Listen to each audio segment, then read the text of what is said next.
تو اصل اطاعت صرف اللہ کی ہے، اور رسول اللہ صلی اللہ علیہ وسلم چونکہ اللہ کے نمائندے ہیں اس لیے ان کی اطاعت بھی ضروری ہے۔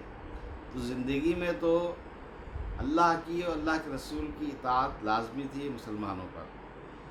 جب تک رسول اللہ صلی اللہ علیہ وسلم زندہ رہے صحابہ کرام آپ سے مسائل پوچھتے تھے، اللہ تعالیٰ آپ کی رہنمائی فرماتا تھا یا وحی کے ذریعے سے آپ کو مطلع فرما دیا کرتا تھا۔ اب اللہ کے ساتھ اللہ کے رسول کی اطاعت کس طرح کی جائے گی؟ تو ہمارے پاس اللہ تبارک و تعالیٰ کا کلام قرآن مجید موجود ہے، اور رسول اللہ صلی اللہ علیہ وسلم کی احادیث بھی الحمدللہ محفوظ ہے۔ تو اب اللہ اس کے رسول کی اطاعت کا مطلب کیا ہے کہ قرآن مجید اور رسول اللہ صلی اللہ علیہ وسلم کی احادیث صحیحہ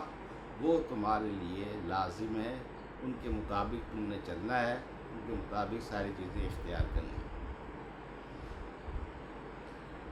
اب یہ جو اللہ رسول کی اطاعت کے ساتھ ساتھ کسی اور کی اطاعت کو بھی لازمی اور واجب قرار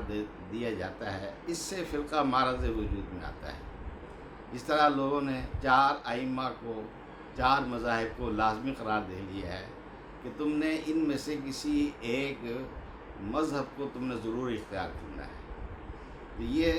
اللہ رسول کے احکام سے تجاوز ہے۔ حالانکہ اللہ نے فرمایا یا ایھا الذین آمنوا لا تقدموا بین یدی اللہ ورسولہ، کہ اللہ اس کے رسول سے آگے تمہیں نہیں بڑھنا۔ اب اللہ تعالیٰ نے تو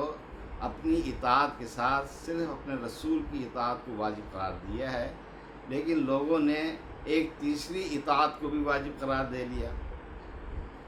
اس سے فرقہ معرض وجود میں آتا ہے۔ اب اس اعتبار سے مالکی فرقہ، حنبلی، شافعی، حنفی، یہ فرقے معرض وجود میں آئے۔ تو خلاصہ اس کا یہ ہوا کہ ایک مسلمان پر صرف اللہ اس کے رسول کی اطاعت فرض ہے، لیکن جو اس اصول سے ہٹ جاتا ہے تو وہ ایک نیا فرقہ بن جاتا ہے۔ یہ فرقہ پرستی کی بنیاد ہے، اور یہ فرقہ پرستی روز بروز بڑھ رہی ہے، فرقہ در فرقہ، فرقوں میں بھی کئی فرقے بنتے جا رہے ہیں۔ اس کی وجہ ساری یہی ہے کہ قرآن مجید اور احادیث صحیحہ سے انحراف کیا جاتا ہے، اور قرآن مجید میں مانوی تعریفات کی جاتی ہیں اپنے غلط مذہب کو ثابت کرنے کے لیے، اور اسی طریقے سے منکر، ضعیف اور اس قسم کی روایات سے استدلال کیا جاتا ہے۔ تو فرقہ پرستی کا خاتمہ صرف اسی طرح ہو سکتا ہے کہ سارے مسلمان اس ایک اصول پر کہ ہم نے صرف اللہ کی اور اللہ کے رسول کی اطاعت کرنی ہے، اور اپنے تمام اختلافات کا فیصلہ ہم نے اللہ اور اس کے رسول کے ذریعے سے ہی طے کرنا ہے۔ جس طرح اللہ نے خود قرآن مجید میں یہ اصول بیان بھی فرمایا ہے، وَإِن تَنَازَعْتُمْ فِي شَيْءٍ فَرُدُّوهُ إِلَى اللَّهِ وَالرَّسُولِ۔ اگر تمہارا آپس میں تنازع ہو جائے کہ یہ مسئلہ، یہ بات جائز ہے یا ناجائز ہے، حرام ہے یا حلال ہے، تو اس کا فیصلہ تم اللہ اس کے رسول سے لے لو، اور اللہ رسول سے فیصلے کا مطلب یہ ہے قرآن مجید موجود ہے، احادیث صحیحہ موجود ہے، اور احادیث سے مراد صرف احادیث صحیحہ ہیں۔ ضعیف و منکر روایات سے استدلال بالکل غلط ہے، اسی لیے فرقے ختم نہیں ہوتے کہ وہ ضعیف اور موضوع منکر روایات سے استدلال کرتے ہیں، اور اسی طریقے سے قرآن کریم میں مانوی تعریفات بھی کرتے ہیں۔ جس طرح احمد رضا خان نے اپنا یہ مسئلہ کہ اللہ کے علاوہ رسول اللہ صلی اللہ علیہ وسلم بھی عالم الغیب ہیں،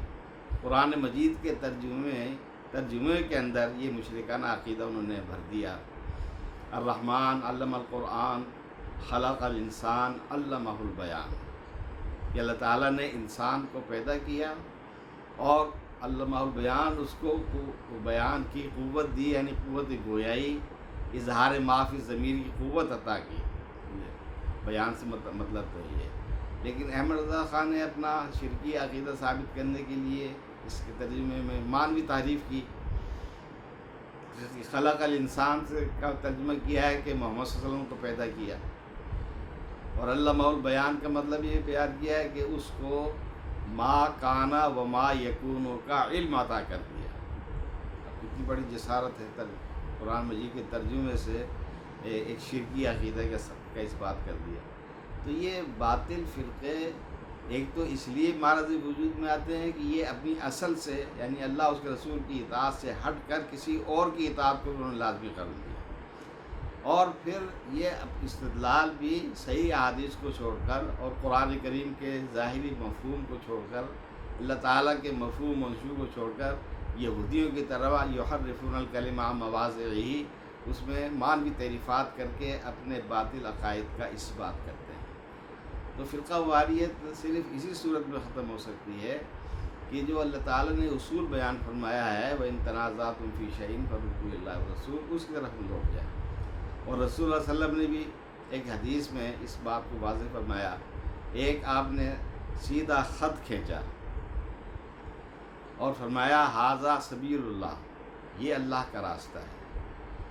اور اس کے دائیں بائیں بھی آپ نے کچھ لکیریں کھینچی اور فرمایا کہ یہ جو دوسرے راستے ہیں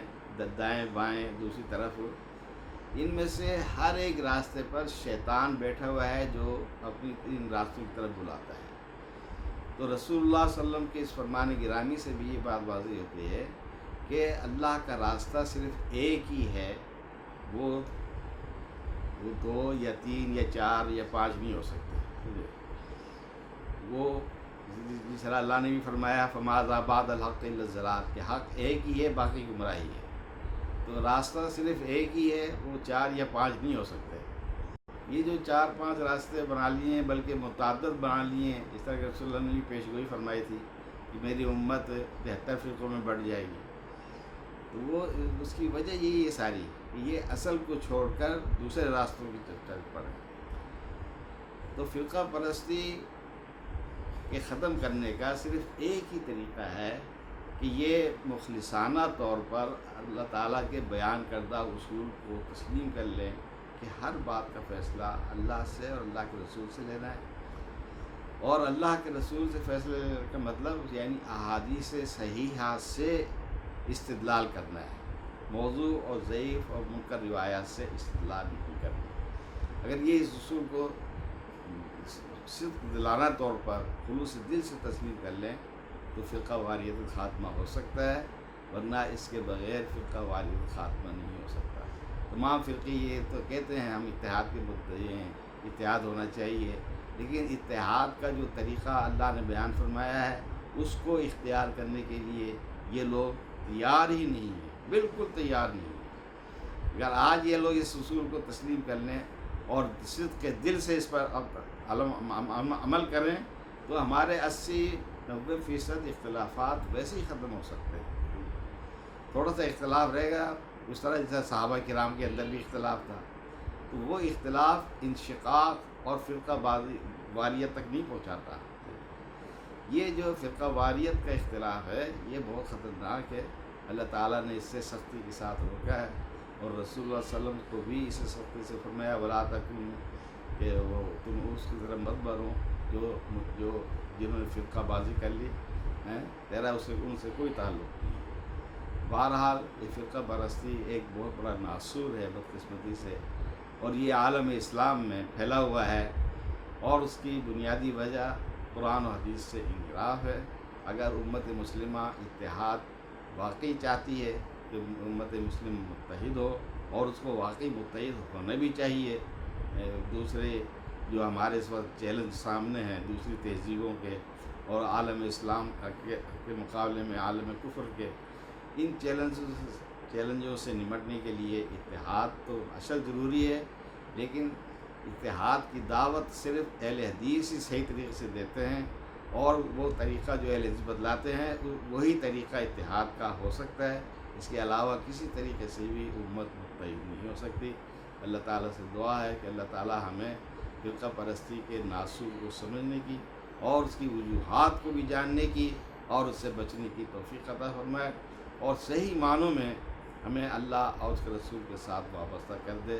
یہی ایک طریقہ ہے اتحاد کا بھی، اور یہی ایک طریقہ ہے نجات کا بھی، اور یہی ایک طریقہ ہے دین و دنیا کی سعادت کا بھی۔ وآخر دعوانا الحمدللہ۔